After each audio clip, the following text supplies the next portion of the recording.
ఆదీప స్తంభం సంఘ పరిపాలన. మూడవదిగా సంఘ పరిపాలన. స్థానిక సంఘాలను నడిపించే విషయంలో కూడా ఓ పెను సంస్కరణ జరగాలి. క్రీస్తు సంఘం దేవుని కుటుంబం మాత్రమే కాదు, దేవుని రాజ్యం కూడా. దేవుడు విశ్వాసులకు తండ్రి మాత్రమే కాదు, ఆయన రాజు కూడా. యెహోవా మనకు న్యాయాధిపతి, యెహోవా మన శాసనకర్త, యెహోవా మన రాజు అంటున్నాడు దీర్ఘదర్శి యెషయా 33వ అధ్యాయం 22వ వచనంలో. సంఘానికి క్రీస్తే శిరస్సు అని పౌలు పరిశుద్ధాత్మ వలన పదే పదే చెబుతున్నాడు. ఎఫెసీయులకు రాసిన పత్రిక 4వ అధ్యాయం 16వ వచనం, 5వ అధ్యాయం 23వ వచనం. క్రీస్తు సంఘం ఈ భూమి మీద దేవుని రాజ్యం. అందుచేత సంఘంలో సమస్త కార్యకలాపాలు ఆ దేవుని చిత్త ప్రకారమే జరగాలి, ఆయన ఆదేశించినట్లే జరగాలి.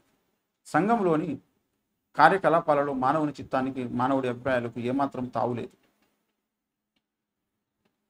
1 తిమోతి 3వ అధ్యాయం 15లో పౌలు భక్తుడు ఇలా మాట్లాడుతున్నాడు.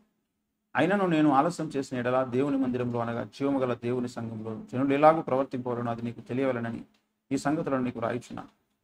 ఆ లేఖన భాగంలో ఒక ముఖ్యమైన సూత్రాన్ని పరిశుద్ధాత్ముడు మనకు పరిచయం చేస్తున్నాడు. దేవుని సంఘంలో జనులు ఎలాగూ ప్రవర్తింపవలను అంటున్నాడు అపొస్తలుడు. అంటే ఆ మాటలకు అర్థం ఏమిటో గ్రహించాలా? జనులు ఎలాగూ ప్రవర్తింపవలను అంటే దేవుని సంఘంలో ప్రజలు ఎలా పడితే అలా ప్రవర్తించడానికి వీల్లేదన్నమాట. జనులు ఎలాగూ ప్రవర్తింపవలను అంటే దేవుని సంఘంలో దేవుని ప్రజలకు ఒక ప్రత్యేకమైన ప్రవర్తన నియమావళి ఉన్నదన్నమాట. దేవుడు ఎలాగూ నియమించాడో అలాగే దేవుని సంఘంలో క్రైస్తవులు ప్రవర్తించాలన్నమాట. అంతేకాదు దేవుని సంఘంలో క్రైస్తవులు ఎలా ప్రవర్తించాలో ఆ ప్రవర్తన నియమావళి అపొస్తలుడైన పౌలు భక్తునికి దేవుడు బయలుపరిచాడని కూడా ఈ వచనం మనకు తెలియపరుస్తున్నది. క్రైస్తవ సంఘానికి దేవుడే శాసనకర్త, రాజు. ఆయన తన ప్రజల కోసం నియమించిన శాసనాలను పాత నిబంధన కాలంలో తన దాసులైన మోషే ద్వారా తన ప్రజలకు అందించాడు. ఆ దేవుడే ఈ క్రొత్త నిబంధన కాలంలో తన దాసులైన పౌలు ద్వారా తన శాసనాలను తన సంఘానికి అందించాడు. అందుచేత పౌలు జీవిత విధానం ద్వారా, పౌలు రచనల ద్వారా దేవుడు అనుగ్రహించిన శాసనాలు, పారంపర్యాల ప్రకారమే క్రైస్తవ సంఘం నడుచుకోవాలి. 1వ శతాబ్దంలో విశ్వాసులు, సంఘ నాయకులు ప్రతి విషయంలోనూ దేవుని సంప్రదించారు. దేవుని చిత్తాన్ని అడిగి తెలుసుకున్నారు. ఆయన ఆజ్ఞాపించినట్లే అన్ని కార్యక్రమాలు జరిగించారు. ఆ తర్వాత రాను రాను క్రైస్తవ సంఘంలోకి కొత్త పద్ధతి ప్రవేశించింది. క్రైస్తవ సమాజంలో దైవస్వామ్యం తొలగిపోయి ప్రజాస్వామ్యం ప్రవేశించింది. క్రైస్తవ సంఘంలో ఉండవలసింది దైవస్వామ్యం, థియోక్రసీ, ప్రజాస్వామ్యం, డెమోక్రసీ కాదు.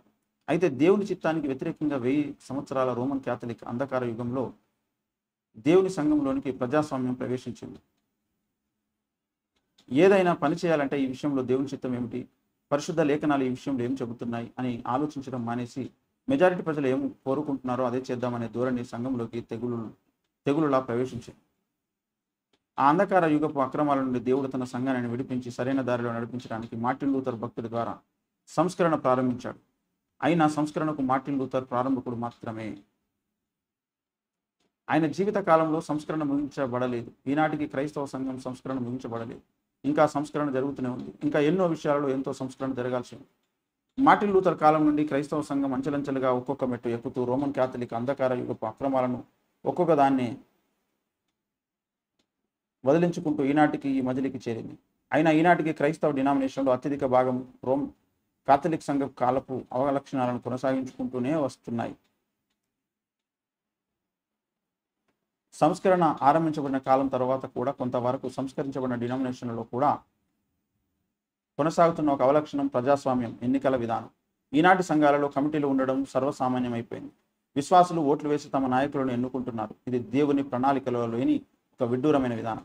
మోషేను ఇశ్రాయేలులు ఎన్నుకోలేదు, యెహోషువను కూడా వారు ఎన్నుకోలేదు. ఇశ్రాయేలు ప్రథమ రాజైన సౌలును, రెండవ రాజైన దావీదును, ఆ తర్వాతి రాజైన సొలొమోనును కూడా ప్రజలు ఎన్నుకోలేదు.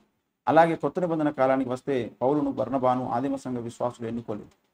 సీలను, తిమోతిని, తీతును కూడా ప్రజలు ఎన్నుకోలేదు. నేను బర్నబాను, సౌలును పిలిచిన పని కొరకు వారిని నాకు ప్రత్యేకపరచుడి అని పరిశుద్ధాత్మ దేవుడు అంత్యోకయ సంఘంతో మాట్లాడాడు. మోషేను దేవుడు ఎన్నుకొని సిద్ధపరిచి ఇశ్రాయేలుకు నాయకునిగా నియమించి పంపించాడు. దేవుని చేత నియమించబడి పంపబడిన నాయకులను క్రైస్తవ సంఘం నోరు మూసుకొని మారు మాట్లాడకుండా అంగీకరించి వారికి లోబడి నడుచుకోవాల్సిందే, వేరే మార్గం లేనే లేదు.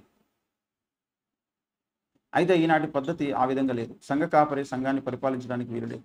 సంఘ కాపరి సంఘం కమిటీ వారి చేతిలో తోలుబొమ్మ. కమిటీ వారు ఆడించినట్టల్లా కాపరి ఆడాలి. మరి ఆ కమిటీ వారు ఎలా అధికారంలోకి వచ్చారు? ఏడాదికో 2 నెలలకు ఒకసారి ఎన్నికలు జరుగుతాయి. ఆ ఎన్నికల్లో కమిటీ పదవుల కోసం అనేక మంది పోటీ పడతారు. సంఘ విశ్వాసులు తమ ఓటు హక్కును వినియోగించుకుంటారు. అత్యధిక ఓట్లు ఎవరికి పోలయ్యాయో ఆ వ్యక్తి కమిటీలోకి ఎన్నిక అవుతాడు.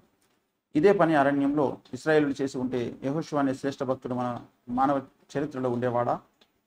అంత్యోకియ సంఘస్థులు మిషనరీలుగా పంపడానికి ఎవరో ఒకరిని ఓట్లు వేసి ఎన్నుకొని ఉంటే సంఘ చరిత్రలో అపోస్తలుడైన పౌలు అనే శ్రేష్ఠ భక్తుడు ఉండేవాడా? జవాబు మీకే తెలుసు. అందుచేత ప్రపంచవ్యాప్త క్రైస్తవ సమాజం అత్యవసరంగా ఈ విషయంలో పశ్చాత్తాపడి మారు మనసు పొందాలి. ఈనాటి ఎన్నికల పద్ధతి ద్వారా క్రైస్తవ సంఘంలోనికి ఈ లోకపు రాజకీయం అంతా ప్రవేశించి ఓట్లు కావాలి, కమిటీ సభ్యులుగా ఎన్నిక కాగోరేవారు ఆ ఓట్ల కోసం నోట్లు పంచాలి, నానా విధాలుగా విశ్వాసులను ప్రలోభ పెట్టాలి. ఇదే నేడు జరుగుతున్న క్రైస్తవ సంఘాల కమిటీల ఎన్నికల తంతు. కేవలం ఈ కారణాన్ని బట్టే దేవుని సంఘం నుండి దేవుని ప్రభావం వెడలిపోయింది. ఇలా మానవ ప్రభుత్వం నెలకొని ఉన్నందుకే సంఘంలో ఐక్యత నశించింది, క్రమశిక్షణ నశించింది. ఆ దినములలో ఇశ్రాయేలులకు రాజు లేడు, ప్రతి వాడును తన ఇష్టానుసారంగా ప్రవర్తించు వచ్చను అన్న న్యాయాధిపతుల కాలపు పరిస్థితి ఈనాడు మరోసారి పునరావృతం అవుతున్నది. 21వ అధ్యాయం 25వ వచనం. ఈనాటి సంఘ పరిస్థితిని ప్రతిబింబిస్తూ దీర్ఘదర్శి యెషయా, యెహోవా నీ పరిపాలన ఎన్నడూను ఎరుగని వారి వలనైతిమి, మీరెన్నడూ నీ పేరెన్నడూను పెట్టబడని వారి వలనైతిమి అన్నాడు. 63వ అధ్యాయం 13వ వచనం. యెహోవా మా దేవా నీవు గాక వేరు ప్రభువులు మమ్మును ఏలిరి అన్నాడు. 26వ అధ్యాయం 13వ వచనం. కోతకాలం గతించినది, గ్రీష్మకాలం జరిగిపోయాను, మనం రక్షణ నొందకయ్యి ఉన్నాము అని ఆక్రందించాడు దీర్ఘదర్శి ఇర్మీయా 8వ అధ్యాయం 20వ వచనంలో. ఎందుకు ఇలా జరుగుతోంది? క్రీస్తు సంఘానికి ఎందుకు ఈ పరిస్థితి దాపురించింది? గిలాదులో గుగ్గిలము ఏమీ లేదా? అక్కడ ఏ వైద్యుడును లేడా? ఈ జనులకు స్వస్థత ఎందుకు కలగకపోవచ్చున్నది అని ఆశ్చర్యపోయాడు ఇర్మీయా గ్రంథం 8వ అధ్యాయం 22వ వచనంలో. ఎందుకు క్రీస్తు సంఘం ఇలా భ్రష్టు పట్టిపోయింది? దేవుని జవాబు ఇదిగో వినండి. కాపురుల అనేకులు నా ద్రాక్ష తోటలను చెరిపివేసి ఉన్నారు. ఇర్మీయా గ్రంథం 12వ అధ్యాయం 10వ వచనం. నేను ఈ ప్రవక్తలను పంపక ఉండినను వారు పరిగెత్తి వచ్చెదరు, నేను వారితో మాట్లాడకుండినను వారు ప్రకటించెదరు. ఇర్మీయా గ్రంథం 23వ అధ్యాయం 21వ వచనం. కాపరుల కారణంగా, సంఘ నాయకుల కారణంగా ఈనాడు దేవుని ద్రాక్ష తోట పాడైపోయి ఉన్నది అని నేను చెప్పడం చాలా మందికి బాధకరంగా ఉండవచ్చు.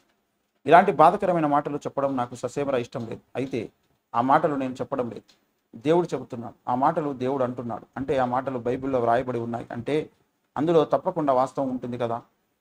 మనం ఒప్పుకున్నా ఒప్పుకోకపోయినా, ఎవరికి నచ్చినా నచ్చకపోయినా ఈనాటి క్రైస్తవ సంఘ దుస్థితికి, బలహీనతలకు, భ్రష్టత్వానికి చాలా వరకు నాయకులే కారణం అన్న విషయం మనం అందరం ఎప్పుడో ఒకసారి మనసులో అనుకుంటూనే ఉంటాం. కానీ ఈ విషయాన్ని మరి ఇంత పబ్లిక్గా పుస్తకంలో రాయడం చాలా మందికి నచ్చదు. అలా వారికి నచ్చకపోవడం నాకు నచ్చదు. దేవుని చేత పంపబడని సేవకుల కారణంగా సంఘానికి మరో ఘోరమైన సమస్య దాపురించింది. దేవుని సంఘంలో దేవుని స్వరం ధ్వనించడం లేదు, దేవుని మాట దేవుని ప్రజలకు వినిపించడం లేదు. ప్రతి బోధకుడు బైబిల్ గ్రంథాన్ని తనకు తోచినట్లు వ్యాఖ్యానిస్తూ తనకు యుక్తమని తోచినట్లు ప్రసంగిస్తూ ఉన్నాడు. కానీ విశ్వాసులలో అత్యధిక సంఖ్యాకులు అసలు దేవుని చిత్తం ఏమిటో స్పష్టంగా గ్రహించలేకపోతున్నారు. అందుకే వారు నా సభలో చేరిన వారైన ఎడల వారు నా మాటలు నా ప్రజలకు తెలియజేతురు అని దేవుడు బాధపడుతున్నాడు. ఇర్మీయా గ్రంథం 23వ అధ్యాయం 21-22 వచనాల్లో. అంటే దేవుని ప్రజల నాయకులు దేవుని మాటలను దేవుని ప్రజలకు అందించలేకపోతున్నారు అన్నమాటే కదా. అదే అసలు సమస్య. ఈనాటి సంఘాల నాయకులలో అత్యధిక శాతం మంది దేవుని చేత పంపబడిన వారు కారు. మనకీనాడు దేవుని యొద్ద నుండి పంపబడిన సేవకులు లేరు కనుక దేవుని మాటలు మన సంఘాలకు దొరకడం లేదు. ఆనాటి ఇశ్రాయేలులో వలె ఈనాటి క్రైస్తవులలో కూడా శాస్త్రాల కల్లకలము అబద్ధముగా ధర్మశాస్త్రమునకు దానికి అపార్థం చేయుచున్నది. ఇర్మీయా గ్రంథం 8వ అధ్యాయం 8వ వచనం. ఈనాటి సేవకులు ఒక బైబిల్ కాలేజీకి వెళ్ళాలి, ఆ కాలేజీలో ఏదో వేదాంత విద్య డిగ్రీ పొందాలి, మనుషుల చేత అభిషేకం పొందాలి, ఏదో ఒక సంఘ కమిటీ చేత నియమించబడాలి, మనుషులకు అనుకూలమైన బోధలు చేస్తూ కాలం గడిపేయాలి. ఇది ఈనాటి పారంపర్యం. ఈ పరిస్థితులలో ఇక దేవుని కార్యం ఎలా జరుగుతుంది? ఈ పరిస్థితి మారాలి. క్రైస్తవ సమాజంలో ఒక కొత్త తరం నాయకత్వం లేవాలి. సంఘాలలో కమిటీలు ఉండాలి, కానీ ఆ కమిటీలు దైవజన్ని నడిపించడానికి కాదు, దైవజన్ని తమ జీతగానిగా దిగజార్చి తోలు బొమ్మలాగా ఆడించడానికి కాదు. కమిటీలు కేవలం నామమాత్రంగా ఉండాలి. దేవుని సేవకునికి సహాయపడడానికి కమిటీలు, కానీ కీర్తిప్పడానికి కాదు. మోషే, ఏలియా, పౌలు, తిమోతి వంటి దైవజనులు మళ్ళీ రావాలి. దేవుని సంఘాన్ని వారు బాగుగా ఏలాలి. 1 తిమోతి 5:17. క్రీస్తు సంఘంలో నుండి ప్రజాస్వామ్యం నశించి దైవస్వామ్యం మళ్ళీ స్థాపించబడాలి. అలా సంఘాలలోనికి మళ్ళీ థియోక్రసీ రావాలంటే దేవుడు పంపిన 4 విధాల సేవకులను, దైవజనులను మనం గుర్తుపట్టాలి, ఆహ్వానించాలి. వారు తమ పరిచర్యను జరిగించడానికి మనం అవకాశం ఇవ్వాలి. ఒక ఉన్నత ఆదర్శం. క్రీస్తు సంఘం 2000 సంవత్సరాల క్రితం భూమి మీద స్థాపించబడి నేటికి అదే పేరు, అదే నిర్మాణం, అదే సిద్ధాంతం కలిగి ఉన్నది. ఇదే క్రీస్తు సంఘం అనబడే డినామినేషన్ వారు తమను గూర్చి తాము చెప్పుకునే పరిచయ వాక్యం. 2000 సంవత్సరాల క్రితం స్థాపించబడిన క్రీస్తు సంఘం ఆనాడు కలిగి ఉన్న పేరునే ఈనాడు కూడా కలిగి ఉండాలని, ఆనాడు కలిగి ఉన్న నిర్మాణం, సిద్ధాంతం ఈనాడు కూడా క్రైస్తవ సంఘానికి ఉండాలని ఆ డినామినేషన్ వారికి కలిగిన అవగాహన, ఉద్దేశం ఎంతైనా ప్రశంసించదగినది. అవును, దేవుడు స్థాపించిన సంఘానికి ఆ తర్వాతి కాలంలో వేరు పేర్లు ఎందుకు రావాలి? దేవుడు సంఘాన్ని స్థాపించినప్పుడు ఉన్న నిర్మాణం ఆ తర్వాత ఎందుకు ఉండకూడదు? సంఘాన్ని భూమి మీద స్థాపించినప్పుడు దేవుడు తన ప్రజలకు నేర్పించిన సిద్ధాంతం కాకుండా వేరే సిద్ధాంతాలు ఎందుకు సంఘంలో ప్రవేశించాలి? అలా కొత్త సిద్ధాంతాలు, కొత్త అంతర్గత నిర్మాణం, కొత్త బోధలు కాలక్రమేపీ ప్రవేశించేటట్లయితే అది దేవుని సంఘమే కాదు. అందుచేత క్రీస్తు సంఘం అనే డినామినేషన్ వారి ఆశయం, ఆదర్శం చాలా గొప్పది. ఆ విధంగా ఉంటే మంచిదే, అలా ఉండాలి కూడాను. కానీ వాస్తవంగా క్రీస్తు సంఘం వారి సిద్ధాంతం, నిర్మాణం అలాగే ఉన్నాయా? క్రీస్తు సంఘం అనే డినామినేషన్ అయినా మరి ఏ ఇతర డినామినేషన్ వారి సిద్ధాంతం, నిర్మాణం అయిన మొదటి శతాబ్దంలోని సంఘాన్ని పోలి ఉన్నాయా?